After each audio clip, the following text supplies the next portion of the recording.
What's up, you guys? Welcome back to my channel. For this week's video, I'm going to be showing you my top 5 exercises for building capped delts. These are my top favorite shoulder exercises, and if you know me, you guys know there's nothing that I love more than a capped delt, than a juicy set of shoulders. Like, I talk about this, I feel like, in all my upper body videos, and even some of my leg days. Like, I'll just randomly mention how I love delts. Like, I love delts. It's like my favorite thing, favorite body part to work on. So I'm very excited for this video and to show you my top 5 favorite exercises. Let's go. For exercise number 1, I had to start off strong. This is like my favorite shoulder exercise of all time, and it's seated dumbbell shoulder press. All right, but first I want to show you how you should set up your bench for a dumbbell seated shoulder press, because I feel like a lot of people mistake the bench form as like a strictly like 90-degree bench when you're shoulder pressing, which in fact you should not be doing that, because that's what's going to cause chicken wing flaring, which we don't want. We want like a Y shape when we're shoulder pressing. So I'm going to show you the right positioning for your bench when you're shoulder pressing.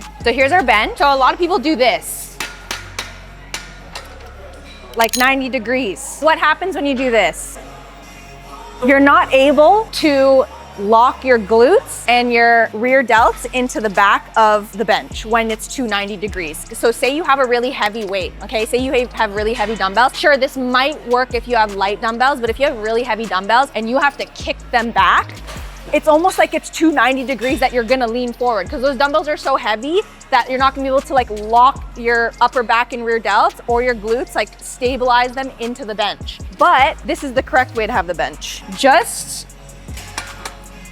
a little bit angled. Depending on the bench, sometimes you have to go like 2 notches down or like a notch down. This is like 1 notch down, it looks fine.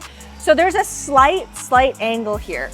You want this when you're shoulder pressing, because with this slight angle, now say you have your dumbbells and they're heavy, you can kick it back comfortably and you're able to glue and stabilize not only your rear delts and upper back, because you're lean back a little bit, but also your glutes, and you can push through your heels and everything's like locked and glued in. Like, you feel way more stable. Honestly, try it without dumbbells. Try doing what I did with the 90 degrees and feel how you're like, don't feel stable sitting like this, versus like with the mini angle, how you're like stable because you're able to like lean back and press back. That's how you should be shoulder pressing. And when you have this slight angle, you're also able to take your elbows from this, your form from this to this. This is how you should be shoulder pressing. So everything's concentrated more so on your anterior and lateral delt, versus when you're chicken winging, you're more likely to cause injury when you're flared out like this. You don't want to flare like this. You want to come in like a Y, dip just below 90 degrees when you're pressing, and then come up.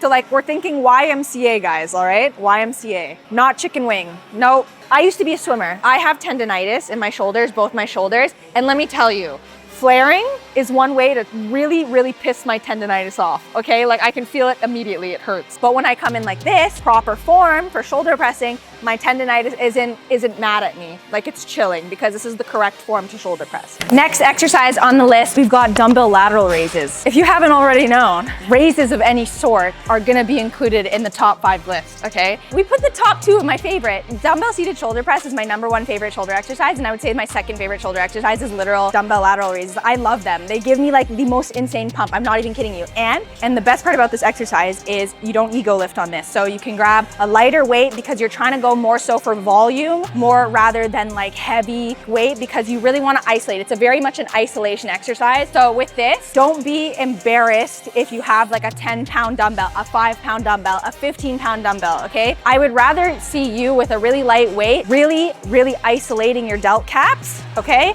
Super controlled, shoulders like rolled and tucked back, core tight, and just really isolating your delts. I'd rather see you do that with a really light weight than like try and like grab like the 20-pound dumbbells being like, oh, and then you're like swinging like this, which I see a lot of people do.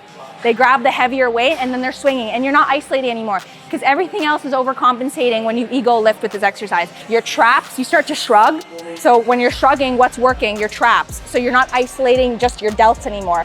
So if you really want to see your delts grow and really like actually build nice, strong, and like aesthetic delts, you really need to like drop the ego lifting, drop the heavy weight, pick up the light weights, more so go for volume than anything, and just really have controlled, steady form. Form tip for this, guys. When I do my lateral raises, I prefer doing an outwards raise like this. versus I know there's some lateral raise machines where you grab like the handles and it goes out like this. That is also fine. I think it's just preference or like what you have access to. I also like that machine that like some fancy gyms have where it goes out like this. That also works great. And honestly, I feel like I would only do that type of form with that machine only because it's specifically a machine. So it's easier to isolate versus if you were to grab dumbbells, because dumbbells are free weights. I feel like that never worked for me because I feel like I almost like swing more when I'm going outwards and the dumbbells hit my thighs and it's just a whole mess. So if you don't have access to that machine where you can go like this and you're steady and you can stabilize with the machine, with dumbbells, I personally recommend you do what I do, which is you go outwards like this. And honestly, you'll notice that the dumbbells don't get in the way of your thighs, you're swinging less. And I just feel like that really worked well for helping like build my aesthetic like cap delt look by going outwards like a Y. Again, I just love like the Y, like think Y. When you're hitting shoulders, think Y. So I go out like this and notice how I don't go above my shoulders. I notice that too. A lot of people do this. Guys, once you go past that shoulder height, you're just losing the tension. Like there's no point going past your shoulders like on a raise because then in my opinion, you just lose all the tension. I just stop right there about shoulder height. I like align my fingertips with my shoulder here. And then that is where I stop and then I come back down. And I always keep a slight, I'm never straight like this. We're not raising like this. No, slight C. Like that. Exercise number 3 is gonna be another pressing movement, and it's a classic. It's a barbell military press. So you guys know that I do a lot of push pressing in my full body days, and I always have to specify because I feel like I get so many comments. You're using your legs when you push press. Yes, because a push press is literally, you have to use it's a power movement. You're pushing through your legs to get the weight up. That's why it's called a push press. You need the jolt from your legs. But in this case with like shoulders, it's a military press is stable. Like you're literally just isolating your shoulders in this, okay? No leg movement, you're completely still. Again, ego lifting out the window. This is where you can't really like load on as much heavy weight as you would with a push press, like in a full body movement like that. Because a push press, you're obviously using the power from your legs to get the weight up and it's fine to jolt. This one you don't wanna jolt. With a military press, you wanna treat it like it's a dumbbell seated shoulder press where you're just like stable, like you're still. All that weight's being pushed up only with your shoulders. How I grip the barbell, I put my thumbs where the rough part starts. Some people prefer to grip it further out. I personally I'm more of a close grip person. That's just my personal preference. So yes, there's gonna be a little bit more tricep involved, but that's just the form that I feel the most comfortable doing, like ever since I started working out. And then that's where I'm gonna grip it so that the weight is evenly distributed on each end of the barbell and you don't feel instability. Exercise number 4. And I feel like a lot of beginners in the gym would probably overlook this one because you don't think like, oh, like it's not really seen from the front. And that is a face pull, okay? Especially because it's a pulling movement. That's why I think a lot of like beginners joining the gym wouldn't think, oh, that's not like a shoulder exercise, like it's a back exercise. While that's somewhat true because it is a pulling movement and you are working a little bit of your upper back, it's mostly a rear delt exercise, which is right here. So this is still part of your whole delt cap, right? Your delt cap isn't just what you see aesthetically from the front or from the side. You also have to not neglect the rear delt cap. Otherwise, this is just not gonna be as defined or as built as the whole side and anterior delt, which is also the front, right? You wanna also not neglect anything that's more seen from the back, if that makes sense. You know what I mean? Like you wouldn't neglect your glutes, right? Treat this like it's your glutes. Don't neglect it. So we're gonna be doing face pulls, which is a rear delt focused movement.